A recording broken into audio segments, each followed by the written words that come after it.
संकल्प और जीवन बदल गया, एक व्रत और पदम पद मिल गया।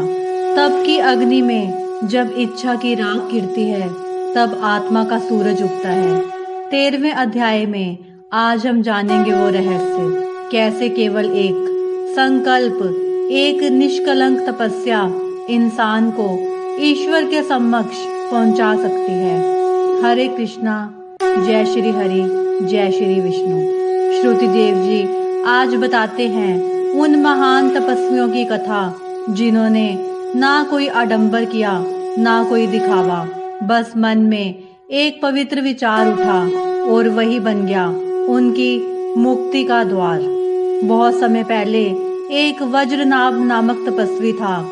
वो ना तो किसी आश्रम में रहता था, ना किसी मठ का महंत था। वो एक साधारण गृहस्थ था। लेकिन एक दिन जब उसने देखा कि उसके गांव में पाप और अन्याय फैल रहा है, तो उसने प्रण लिया, जब तक पूरे गांव में हर सुबह राम नाम नहीं गूंजेगा, तब तक मैं अन्न नहीं लूंगा। लोगों ने मजाक उड़ाया, राम नाम से क्या होगा, लेकिन वज्रनाभ ने अन्न त्याग दिया, पर राम का नाम नहीं। धीरे धीरे गांव के लोग उसकी स्थिति देखकर बदले। सवेरे रामधुन शुरू हुई और कुछ ही महीनों में वही गांव तपोवन बन गया। तब कोई कठिन क्रिया नहीं, वो एक निश्चय है जो अपने साथ दुनिया को भी बदल देता है। एक बार एक कन्या जो वनवासी भील जाति की थी, हर रोज एक शिवलिंग के सामने झाड़ू लगाती, फूल चढ़ाती और एक मंत्र बोलती, ओम नमः शिवाय। उसने कभी नियम नहीं तोड़ा। बारिश हो, धूप हो, भूख हो या थकावट, हर दिन वो वही करती। सालों बीत गए। एक दिन एक ऋषि वहां से गुजरे। उन्होंने उस कन्या को देखा और बोले, बेटी, तूने तो भगवान को मंत्रों से नहीं, सेवा से पाया है। वो कन्या वही समाधिस्थ हो गई और कहा जाता है कि उसी स्थान पर एक ज्योतिर्लिंग प्रकट हुआ। जब संकल्प सेवा से जुड़ता है, तब वो ईश्वर का स्वरूप बन जाता है। आइए अब विष्णु भगवान का नाम लेकर सुनते हैं वैशाख मास महत्तम 13वां अध्याय। यम की इन बातों को सुनकर भगवान ब्रह्मा जी ने कहा, हे यम, तुम इस बात से दुखी क्यों होते हो? जो भी प्राणी सद्गुणों के प्रति ईर्ष्यालु होता है, उसको मृत्यु जैसी पीड़ा भोगनी पड़ती है। भगवान श्री हरि के नाम का उच्चारण करने मात्र से ही प्राणी को सदगति प्राप्त होती है। जिस राजा ने भगवान विष्णु के चरण कमलों का आश्रय लिया है, वह वास्तव में प्रशंसा का पात्र है। उसने वास्तव में अपनी प्रजा के हित में श्रेष्ठ कार्य किया है। तब क्यों ना उसकी प्रजा का प्रत्येक जीव भगवान विष्णु के दिव्य लोक को प्राप्त करे, जिनकी जीवा के अग्रभाग पर हरि नाम का उच्चारण रहता है। जो मन, वचन और कर्म से भगवान विष्णु की भक्ति में लीन रहते हैं, जो उनका जप करते हुए उनकी महिमा का बखान करते हैं, वे निश्चय ही समस्त पापों से मुक्त हो जाते हैं। उनको अश्वमेध यज्ञों का पुण्य फल प्राप्त होता है। वे निश्चय ही भगवान को प्रसन्न करके उनका सानिध्य प्राप्त करते हैं।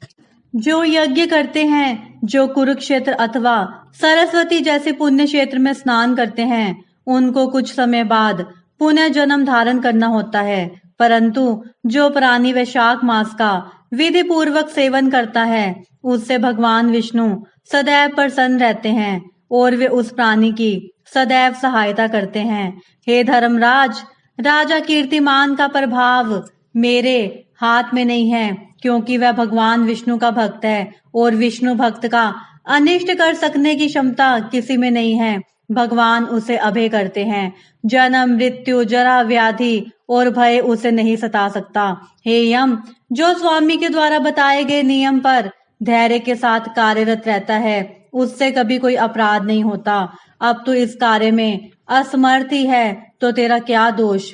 अब तू सोच विचार मत कर। यह सुनकर यम ने इस प्रकार दीन वचन कहे, हे देव, अब मैं अपने काम पर जाने को तैयार नहीं हूँ, जब तक मैं इस महायशस्वी राजा कीर्तिमान को अपने धर्म से च्युत नहीं कर देता तब तक मुझे चैन नहीं मिल सकता। हे प्रभु, आप इस कार्य में मेरी सहायता कीजिए। इस कार्य को पूरे किए बिना मुझे अपने राज्य में लौटना अच्छा नहीं लग रहा है। यम की बात को सुनकर भगवान ब्रह्मा जी ने कहा, हे यम, तुम्हें इस विष्णु भक्त राजा से द्वेष करना उचित नहीं है। तुम उसका तनिक भी अनिष्ट करने में समर्थ नहीं हो सकोगे। अब तुम मेरे साथ भगवान विष्णु के पास क्षीर सागर में चलो। वे ही इस समस्या को उचित रीति से हल करने में समर्थ हैं। ऐसा कहकर ब्रह्मा जी यम को साथ लेकर भगवान विष्णु के पास क्षीर सागर में गए। जब उन्होंने सांख्य योग के द्वारा भगवान विष्णु की स्तुति की, तब भगवान प्रसन्न होकर प्रकट हुए। चतुरानंद ब्रह्मा और यम ने भी भगवान को प्रणाम किया। भगवान विष्णु द्वारा प्रश्न किए जाने पर ब्रह्मा जी बोले, हे देवाधिदेव, राजा कीर्तिमान के शासन में पृथ्वी की समस्त प्रजा वैशाख धर्म का पालन करने के कारण आपके दिव्य विष्णु लोक को प्राप्त हो रही है। इस कारण यमराज की पूरी शून्य हो गई है। अपनी पूरी की इस दुर्दशा से शुद्ध होकर यमराज उस राजा से युद्ध करने के लिए भी गया था। उसने मारने के लिए अपना दंड भी उठाया था। उस समय आपके चक्र ने राजा की रक्षा की और यम को परास्त कर दिया। तब यह दुखी होकर लौट आया। हे भगवान, आपके भक्तों को दंड देने की सामर्थ्य तो मुझ में नहीं है। इसी कारण मैं आपके पास यम को लेकर आया हूँ। अब आप स्वयं उस भक्त राजा को दंड देकर अपने यम की रक्षा करें। ब्रह्मा जी की बातों को सुनकर भगवान ने हंसकर कहा, हे ब्रह्मा जी, मैं लक्ष्मी जी, प्राण देह, श्री वस्त्र, कौस्तुभी मणि, वैजंती माला, श्वेत दीप, बैकुंठ, क्षीर सागर, शेष शैया और गरुड़ को भी त्याग सकता हूँ, परंतु अपने भक्तों को कभी नहीं त्याग सकता। जो मेरे ही निमित्त लो लगाते हैं, उनको कैसे त्यागूं? तब भी हे यम, मैं तेरे इस कष्ट के दूर होने का उपाय बताता हूँ। राजा को मैंने 10,000 वर्ष की आयु दी है, उसमें से वह 8,000 वर्ष तो भोग चुका है। 2,000 वर्ष अभी शेष हैं। इस आयु को भोग कर वह मेरे समीप आ जाएगा। उसके बाद वेन नामक एक राजा होगा। वह महान दुराचारी और पाप आत्मा होगा और उसके कारण समस्त धर्म का लोप हो जाएगा। तभी वैशाख धर्म भी नष्ट हो जाएगा और वह पापी राजा वेन अपने ही पापों से भस्म हो जाएगा। उसके बाद मैं पृथु रूप में पुनः अवतरित होकर धर्म की स्थापना करूंगा। हे यम, तू सोच मत कर, तेरे कार्य की सिद्धि हो जाएगी। वैशाख मास में होने वाले धर्म में तुझे भी भाग मिलेगा। राजा भी तुझे भाग देगा। तू इस चिंता संताप को त्याग कर पराक्रम करने के योग्य बन। पृथ्वी के जो प्राणी तेरे निमित्त स्नान, अर्ध जल, कुंभ, दही, अन्न आदि का दान नहीं करेंगे, उनके वैशाख मास में किए हुए कर्म निष्फल हो जाएंगे। राजा भी निश्चय ही तेरा भाग देगा। तू उसके ऊपर क्रोध मत कर।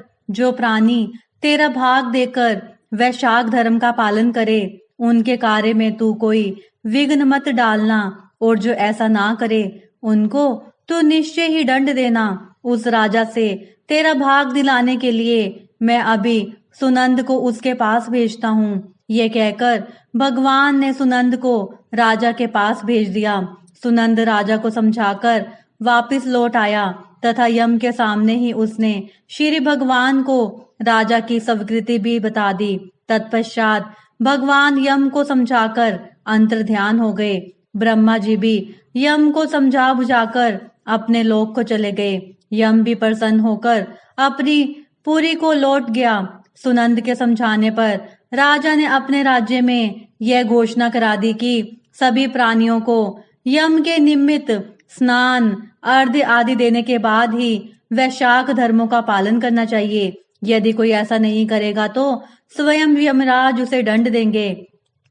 अस्तु, वैशाख पूर्णिमा को पहले यम के लिए जल का घड़ा, दही और अन्न का दान करना चाहिए। उसके बाद ही पितरों के लिए, फिर गुरु के लिए और अंत में भगवान मधुसूदन के निमित्त उनकी प्रतिमा की पूजा करके किसी धर्म परायण ब्राह्मण को शीतल जल, दही, अन्न, तांबुल, दक्षिणा और फल आदि कांसे के पात्र में रखकर समर्पित करने चाहिए। उस राजा ने भी ऐसा ही किया और ऐसा करने का आदेश अपनी प्रजा को भी दिया।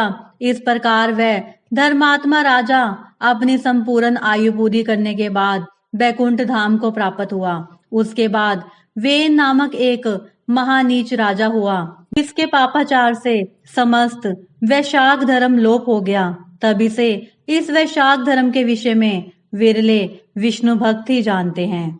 जिसने एक संकल्प में जीवन की दशा बदल दी, वही कहलाया सच्चा साधक। 13वें अध्याय हमें याद दिलाता है कि भक्ति कोई भारी तप नहीं मांगती, वो तो बस एक सच्चे संकल्प की प्रतीक्षा करती है। अगर आप भी जीवन में परिवर्तन चाहते हैं तो इस वैशाख मास में एक संकल्प जरूर कीजिए, सेवा का, संयम का और सच्ची साधना का। और कल के अध्याय में हम जानेंगे एक ऐसी रहस्यमयी घटना को जहां केवल एक विचार ने एक भटके हुए व्यक्ति को महात्मा बना दिया। और हाँ, अगर आप भी प्रभु के प्यारे बनना चाहते हैं तो इस चैनल को अभी सब्सक्राइब कर लीजिए, क्योंकि यहाँ हर दिन मिलती है आत्मा को छू जाने वाली भक्ति, प्रेरणा और ज्ञान की ऊर्जा। जय श्री हरि, जय श्री विष्णु।